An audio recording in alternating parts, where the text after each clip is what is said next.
To NURFM 103.7. Our next guest walks into the building, and sometimes very happy to see him. Sometimes don't know what he's bringing for him, but today very happy to see Chef Gavin Forman. Gav, whenever you bring in essentially a steak sandwich, Yep, can't go wrong. Good morning. good morning. How are you? I'm fantastic. Now, You liking the look of that? absolutely. Now we it's essentially it looks like a meat and cheese sandwich, but it is a Philly cheesesteak. So what makes this different from a good old steak sandwich? And I'm just going to start. I know. What's happening? I guessed as much. So we use onions and capsicums, as they Americans call it, bell peppers or peppers, and provolone cheese, steak, and just a nice, good buttered roll. It's quite delicious. It's a different take on. I suppose the Australian version is the steak sandwich with beetroot and caramelised onions or whatever, something along those lines. But I'll tell you what, it's a nice meat in the middle. Meat in the middle. Funny. Because you can't go wrong. It's great. Steak sandwich, really. Yeah, it's very simple. Street food all over the world is brilliant, and great dishes are born out of stuff you buy on the side of a street. So the Philly steak sandwich, the Philadelphia, US, Yeah. is where it's coming from. Where did this idea come for them, to your knowledge, of it being something that they could latch on and call theirs? It's just they were the first ones to make it, and most good street food is born out of people with not a lot of money. Mm-hmm. You've got to use what you've got. So they used a bit of steak, they had a bit of cheese, some onions and capsicums, and you'll find though there's different ingredients. There'll be people who'll go, "Oh no, it's supposed to have mushrooms," and people will go, "No, it's not supposed to have mushrooms." And yes, there's a friend of mine currently driving around Newcastle on a bus. Yeah. And Shane, and this is in his honour because he's a Canadian and he loves them.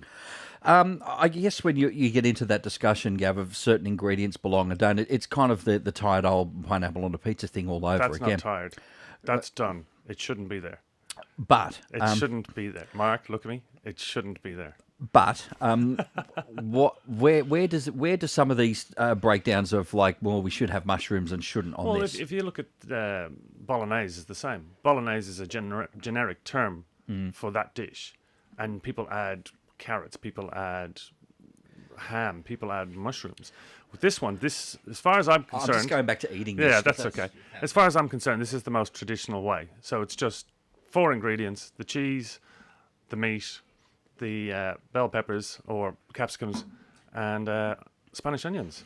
So does this really go back to the initial point that you made, whereas you've got what you've got, so that just gets chucked on? Yeah. What I do to make my meat a little more tender, I marinate it. I use a marinade of brown sugar, red wine, balsamic, and oil, and I just leave it for a day or two just to break down the sinews in the meat, which makes the meat much more palatable and less chewy.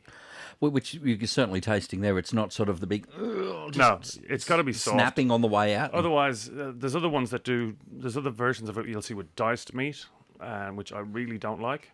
So yeah, I suppose it's different strokes. What's your different aversion? folks. Yeah. What's your aversion to diced meat? This is going to sound strange, but it doesn't have the same mouthfeel. When you bite that and you can bite out a strip, I think it's much more palatable than like a chunk. Chunk of it, you might as well be eating a meat pie.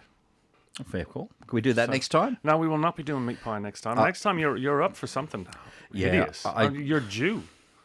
I said to Gab before we started that if he brings in a meat sandwich, a steak sandwich, the next one, it's not going to be pretty. No, it's not. So I might have to book in a holiday for that. Yeah. No, you can't be doing that to poor Jane or Sarah. They can get it. And I won't tell you. All right, Gav, looks pretty good. Thank you very much. Lunch sorted. Thank you. Not a problem. I'm not eating yours, by the way. Do you want to know what it is? No, I don't even care what it is. It's a meat sandwich. Not kidding. All right, that's our chef Gavin Forman this week on 2NURFM. Gav, look forward to you in a fortnight, all right? Okay, see you then. 2NURFM, a broadcast service of the University of Newcastle.